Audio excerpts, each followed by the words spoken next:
Astro பக்தி channel நேயர்களுக்கு ஹரிஹர சர்மாவின் பணிவான நமஸ்காரங்கள். நம்ம கடந்த காலகட்டங்களில் என்ன பார்த்தோம் அப்படின்னாக்க சனி வக்ர பலன்கள் பார்த்தோம். வக்ர பலன்கள் இப்போ இந்த வக்ரம் அவர் முடிய போகிற காலகட்டம் அப்படின்றத பார்த்துட்டு நம்ம பார்க்கலாமா? நிகழும் மங்களகரமான குரோதி வருஷம் ஐப்பசி மாதம் 19ஆம் தேதி, அதுக்கு சரியான ஆங்கில தேதி அப்படின்றது 4ஆம் தேதி நவம்பர் மாதம் 2024 திங்கக்கிழமை அன்னைக்கு சனி பகவான் வக்ரத்திலேருந்து பலம் இழந்ததுலேருந்து பலம் பெறாரு. அவர் பலம் பெறுறது எதில் பெறாரு அப்படின்னாட்டாக்க அவருடைய வீடான கும்ப வீட்டிலேயே வக்ரகதி நிவர்த்தி அடைகிறாரு. இந்த வக்ரகதி நிவர்த்தி அடைகிறது அப்படின்றத பொறுத்தளவுக்கு பலம் பெறுறது. சனி பகவான் ஆயுள்காரகனான சனி பகவான் பலம் இழந்தார். அப்போ அந்த பலம் இழந்ததை முடிச்சுட்டு பலம் பெறக்கூடிய காலகட்டங்கள். சனியை போல் கொடுப்பவரும் இல்லை, சனியை போல் கெடுப்பவரும் இல்லை சொல்லுவாங்க. சனி கொடுப்பதை யாராலும் தடுக்க முடியாது. சனி பகவானை கண்ட்ரோல் பண்ணுறது 2 பேர் தான். ஒன்று எம்பெருமான் ஆஞ்சநேயர், இன்னொன்று எம்பெருமான் விநாயகர். இவங்க 2 பேர் தான் சனி பகவானை கண்ட்ரோல் பண்ண முடியும். என்னன்னு கேட்டிங்கன்னா, ஆனானப்பட்ட நலச்சக்கரவர்த்தியையே 7.5 வினாழிகை ஜலத்தில் வச்சு பார்த்தவர் இந்த எம்பெருமான் சனி பெருமான். அதே போல் சனி கொடுக்க ஆரம்பிச்சிட்டாரு அப்படின்னா யாரும் தடுக்க முடியாது. அதே போல் சனி கெடுக்க ஆரம்பிச்சிட்டாருனாலும் யாராலையும் தடுக்க முடியாது. அப்படியேற்பட்ட சனி பகவான் கிட்டத்தட்ட ஒரு 120 நாளைக்கு மேலே வக்ரம் இழந்து பலம் இழந்து போயிட்டார்.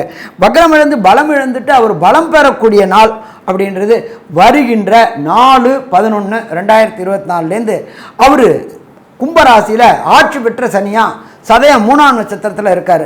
இப்படி இருக்கும்பொழுது ஒவ்வொரு ராசிக்கும் என்னென்ன பலன்கள் தருவார் அப்படின்றத பார்ப்போம். எப்பொழுதுமே ஜோதிட சாஸ்திரத்தில் பொறுத்தளவுக்கு சனி நின்ற இடத்தையும் கெடுப்பார், பார்த்த இடத்தையும் கெடுப்பார் அப்படின்றது தான் ஜோதிட சாஸ்திரம்.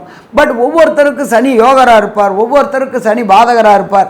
அப்படின்னு வரும்பொழுது ஒவ்வொரு ராசிக்கு என்னென்ன நற்பலன்கள் தருவார்னு பார்ப்போமா? அன்பான மிதுன ராசி அன்பர்களே, இந்த சனி வக்ர நிவர்த்தி உங்களுக்கு என்னென்ன பலன்களை தருதுன்னு பார்க்கலாமா? இதுவரை 8ல் இருந்து கஷ்டப்படுத்திக்கிட்டு இருந்த சனி பகவான் 9க்கு வந்திருக்கார். 9ல் ஆட்சி பெற்ற சனி பகவானாக இருக்கார். அப்போ 9 அப்படின்றத பொறுத்தளவுக்கு நம்மளோட ஜோதிட சாஸ்திரத்தை பற்றி உயர்கல்வி ஸ்தானம் அப்படிமோ, அதே போல் தகப்பன் ஸ்தானம் அப்படின்னு சொல்லுவோம். 9ல் சனி பகவான் ஆட்சி பெற்ற சனி பகவானாகவும் ராகுவோடைய தொடர்புடையவராகவும் இருக்கிறதுனால இந்த சனி வக்ர நிவர்த்தி உங்களுக்கு ஏற்றத்தை தரும் அப்படின்றது உறுதி, கவலைப்பட வேண்டாம். இப்போ சரி, 9 அப்படின்றது உயர்கல்வி அப்படின்னாக்க ஐஐடி, ஜேஇஇ, நீட்டு, ஐபிஎஸ்ஸு, ஐஎஃப்எஸ்ஸு, அதே போல் பிஹெச்டி போன்ற உயர்கல்வி படிக்கக்கூடிய மிதுன ராசி சேர்ந்த அன்பர்களுக்கு வெற்றி கிடைக்கக்கூடிய காலகட்டம்னு சொல்லலாமா? கண்டிப்பாக காலகட்டம்னு சொல்லலாம். அதே போல் சனி பகவானுடைய பார்வை பெறக்கூடிய இடம் அப்படின்றத பொறுத்தளவுக்கு மேஷத்தில் பெறாரு. மேஷம் அப்படின்றது உங்களுடைய மிதுன ராசிக்கு 11ஆம் இடம். லாபஸ்தானத்தை சனி பகவான் பார்க்கறதுனால கொஞ்சம் சங்கடங்களை கொடுப்பாரு, ஆனால் வெற்றி கொடுப்பாரு. நீண்ட நாட்களாக தொழில் செஞ்சிட்ருக்கிற இந்த மிதுன ராசி என்பவர்களுக்கு கண்டிப்பாக இந்த சனி வக்ர நிவர்த்தி மூலம் வெற்றி கிடைக்கக்கூடியது. திடீர் பொருளாதார உயர்வுகள், இதுமாரி ட்ரேடிங்கு, ஸ்பெக்குலேஷன் செய்யக்கூடியவங்களுக்கு நல்ல வெற்றி கிடைக்கக்கூடிய வாய்ப்புகள் உண்டா அப்படின்னா, ஏன்னா 10ல் உள்ள ராகு பகவான், ராகு கோதண்ட ராகுவாக இருக்கிறதுனால அள்ளி கொடுப்பார். அப்போ இதுவரும் தொழிலில் ஏற்பட்டிருந்த சுணக்கமும் முடக்கமும் விலகக்கூடிய காலகட்டம் இந்த காலகட்டங்கள். அதே போல் 3ஆம் இடமான முயற்சி ஸ்தானத்தை சனி பகவான் 7ஆம் பார்வையாக பார்க்குறதுனால நீங்கள் எடுக்கின்ற முயற்சிகள் அத்தனையுமே வெற்றி கிடைக்கக்கூடிய வாய்ப்புகள் உண்டு. மிதுனம் அப்படின்றது புதனுக்கு சனி யோகர். 3ஆம் இடம்ன்றது சூரியன். அப்போ 3ஆம் இடம் சூரியன் அரசு தொடர்புடைய உத்தியோகத்துக்கு முயற்சி பண்ணுகின்ற மிதுன ராசி என்பவர்களுக்கு அரசு தொடர்புடைய உத்தியோகம் கிடைக்கக்கூடிய வாய்ப்புகள் உண்டு. இதை தவிர அரசுக்கு தொடர் லிட்டிகேஷன்ஸ், அதாவது வம்பு வழக்கு பிரச்சனைகள் இருந்த இந்த மிதுன ராசி என்பவர்களுக்கு சனி பகவான் வக்ர நிவர்த்தி அடைகிறதுனால வெற்றின்னு கிடைக்கக்கூடிய வாய்ப்புகளும் மிக அதிகம். அதே போல் அரசு கான்ட்ராக்ட் கிடைக்கக்கூடியது, mine contract, road contract, building contract, பாலம் கான்ட்ராக்டு, தண்ணீர் தொட்டிகள் கான்ட்ராக்டு போன்றவைகள் அத்தனையுமே இந்த மிதுன ராசி என்பவர்களுக்கு வெற்றி கிடைக்கக்கூடிய வாய்ப்புகள் உண்டு. இதை தவிர சனி பகவானானவர் அவர் தன்னுடைய விசேஷ பார்வையான 10ஆம் பார்வையாக உங்களுடைய 6ஆம் இடத்தை பார்க்குறாரு. இந்த மிதுன ராசியை சேர்ந்த நண்பர்கள் ரண ரோக சத்ருஸ்தானம் அப்படின்றது 6ஆம் இடம். 6ஆம் இடத்தை அவர் சனி பகவான் பார்க்கறதுனால நீண்ட நாட்களாக உடல் உபாதைகளில் சங்கடப்பட்டுக்கிட்டு இருந்த மிதுன ராசி என்பவர்களுக்கு உடல் உபாதைகள் குறையக்கூடிய வாய்ப்புகள் உண்டு. ஏன் அப்படின்னாக்க பிரகஸ்பதியான குரு பகவானும் சப்தம பார்வையாக உங்களுடைய 6ஆம் இடத்தை பார்க்குறாரு. சின்ன சின்ன பொருளாதார விரயங்களை கொடுப்பாரே தவிர நபர் விரயங்களை கொடுக்க மாட்டார். அப்போ இந்த காலகட்டங்கள் அப்படின்றது யோகமான காலகட்டம். இதை தவிர நீண்ட நாட்களாக திருமணம் தடையும் தாமதமும் ஏற்பட்டுக்கிட்டு இருந்த பெண்ணோ ஆணோ இருக்கிறவங்களுக்கு இந்த சனி வக்ர நிவர்த்தி காலகட்டங்களில் திருமண தடையும் தாமதமும் விலகி வீட்டில் கெட்டி மேளம் கொய்க்கக்கூடிய காலகட்டங்கள் உண்டாகும். அதே போல் மிதுனராசி என்பவர்களுக்கு நீண்ட நாட்களாக சந்தான பாக்கியம் என்கின்ற வம்சம் விருத்தி கிடைக்காமலே இருந்துட்டு ரொம்ப சங்கடப்பட்டுக்கிட்டு இருந்தாங்க. யாராக இருந்தாலும் திருமணமாகி கொஞ்ச நாளில் வம்சம் விருத்தி ஆகலை அப்படின்னு சொன்னாக்க சங்கடங்களை சந்திக்க வேண்டி வரும். அப்போ அந்த சங்கடங்கள் இந்த காலகட்டங்களில் விலகக்கூடிய வாய்ப்புகளும் இந்த காலகட்டங்களில் உண்டு. அதே போல் ஜீவனஸ்தானமான 10ஆம் இடத்துல ராகு பகவான் இருக்கார். ராகுக்கு இடம் கொடுத்தவர் குரு பகவான். அப்போ குரு பகவானோட இது இருக்கிறதுனால இந்த ராகு கோதண்ட ராகு ஆகிறார்.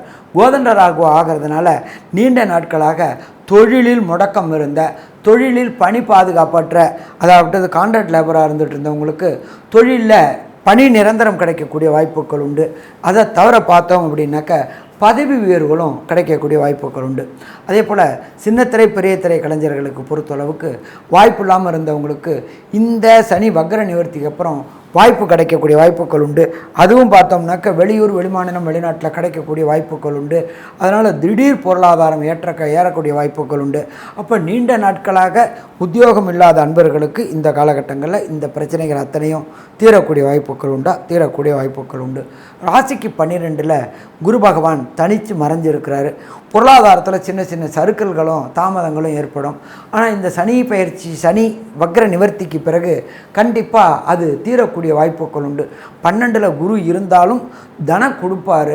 என்ன ஒன்று அப்படின்னாக்க கெடுக்கக்கூடிய அளவுக்கு இல்லாமல் வெளியூர் வெளிமாநிலங்களுக்கு போய் சம்பாதியத்தை 2 மடங்கு 3 மடங்கு இங்கே வாங்கிட்டு இருந்த மாதிரி அங்கே வாய்ப்புக்கெல்லாம் கொடுப்பார். தொழில் செய்யக்கூடியவங்களுக்கும் பொறைது பொறுத்தளவுக்கு. அதே போல் மிதுனராசியை சேர்ந்த சார்ட்டர்ட் அக்கௌண்டன்ட், காஸ்ட் அக்கௌண்டன்ட், ஜோதிட சம்பந்தப்பட்டவங்க அத்தனை பேருக்குமே இந்த சனி வக்ர நிவர்த்தி மூலியமாக தொழிலில் தொடர் முன்னேற்றம் கிடைக்கக்கூடிய வாய்ப்புகள் உண்டு.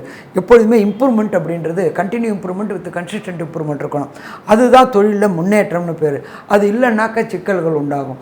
அப்போ இருக்கும்பொழுது தொழிலில் தொடர் முன்னேற்றம் ஏற்படக்கூடிய வாய்ப்புகள் உண்டாகும்.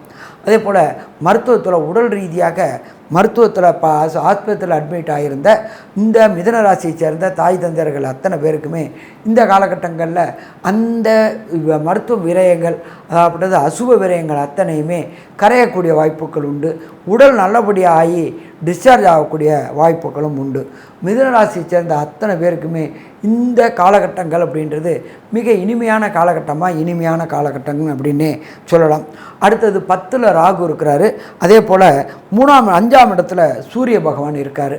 மாதம் பிறக்கும் பொழுது, அதாவது சனி வக்ர நிவர்த்தி ஆகும்பொழுது நீண்ட நாட்களாக குலதெய்வ வழிபாடு செய்யணும்னு நினச்சிக்கிட்டு இருந்தவங்களுக்கு குலதெய்வ வழிபாடு போகிறதுக்கு வாய்ப்பே இல்லாமல் இருந்துச்சு.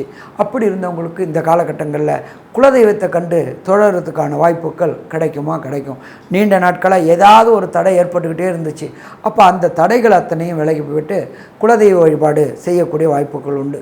இந்த மிதுனராசியை சேர்ந்தவங்களுக்கு எல்லா காரியமும் செய்தாலும் எதுக்கும் அதற்குண்டான கிரெடிபிலிட்டி, அதாவது பெயர் புகழ் எதுவுமே கிடைக்கல அப்படின்னு நினச்சிக்கிட்டு இருந்த மிதுனராசி என்பவர்களுக்கு இந்த சனி வக்ர நிவர்த்தியினால் பெயரும் புகழும் கிடைக்கக்கூடிய வாய்ப்புகள் மிக மிக அதிகம்னு சொல்லலாம். 6ஆம் இடத்தை சனி பகவான் பார்க்குறாரு, குரு பகவானும் பார்க்குறாரு. நீண்ட நாட்களாக உத்தியோகம் கிடைக்காம அலைஞ்சிட்டு இருந்த அத்தனை மிதுனராசி என்பவர்களுக்கும் இந்த காலகட்டங்களில் உத்தியோகம் கிடைக்கக்கூடிய வாய்ப்புகள் மிக மிக மிக அதிகம். சரி, ஒரு சில பேருக்கு தசாநாதனோ புத்திநாதனோ அந்தரநாதனோ சூஷமநாதனோ சரியில்லாமல் இருந்துட்டால் என்ன பண்ணலாம் அப்படின்னு சொன்னாக்க எளிய பரிகாரம் அப்படின்றது நீங்கள் இருக்கிற இடத்துக்கு பக்கத்தில் உள்ள கோயிலில் உள்ள நவகிரகத்தில் உள்ள சனி பகவானுக்கு 3 எல் தீபம் 9 முறை பிரதட்சணம், அதே போல் மாதம் ஒரு ட்ரிப்பு தயிர் சாதமோ அல்லது எள் சாதமோ செய்து வரக்கூடிய பக்தர்களுக்கு விநியோகம் செய்யும். நம்ம பொறுத்தளவுக்கு அது வாய் வார்த்தாட்டம் வயிறு வாழ்த்தும் அப்படிம்பாங்க. அப்போ அந்த சனி பகவானுக்கு உண்டான தயிர் சாதம் எள்ளு சாதம் மாதம் ஒரு சனிக்கிழமையில் சுவாமிக்கு நிவேதனம் பண்ணிவிட்டு பக்தர்களுக்கு விநியோகம் பண்ணணும். இதை தவிர 3 எள் தீபம் போட்டு 9 முறை பிரதட்சணம் வந்தோம்னாக்க வருகின்ற பிரச்சனைகளும் வந்த பிரச்சனைகளும் எம்பெருமான் சூரியனை கண்ட பனி போல் விலகும். சரி சாமி, இது எனக்கு பண்ண முடியாது, வேறு ஏதாவது எளிய பரிகாரம் இருக்கா அப்படின்னு கேட்குறவங்களுக்கு ஒரு சனி பகவானுடைய காயத்ரி சொல்லித்தரேன். இந்த காயத்ரி கடைசியில் ஸ்டில்லுலேயும் வரும். ஓம் காகத்வஜாய வித்மகி கட்க அஸ்தாய தீமகி தன்னோ மந்த பிரஜோதியாத். இதை ஒவ்வொரு சனிக்கிழமையும் குறைஞ்சபட்சம் 54 ட்ரிப்பு சொல்லிட்டு வாங்க. இதை தவிர காகத்துக்கு சனிக்கிழமை தோறும் சூடு சாதம் வச்சுட்டு வாங்க, பழைய சாதம் வைக்காதீங்க. இதை மாதிரி வச்சுக்கிட்டு வந்தாக்க இந்த சனி வக்ர நிவர்த்தி மிதுன ராசிக்காரர்களுக்கு அமோகமான பயிற்சியாக இருக்கும்னு சொல்கிறோம். நல்லது, நமஸ்காரம்.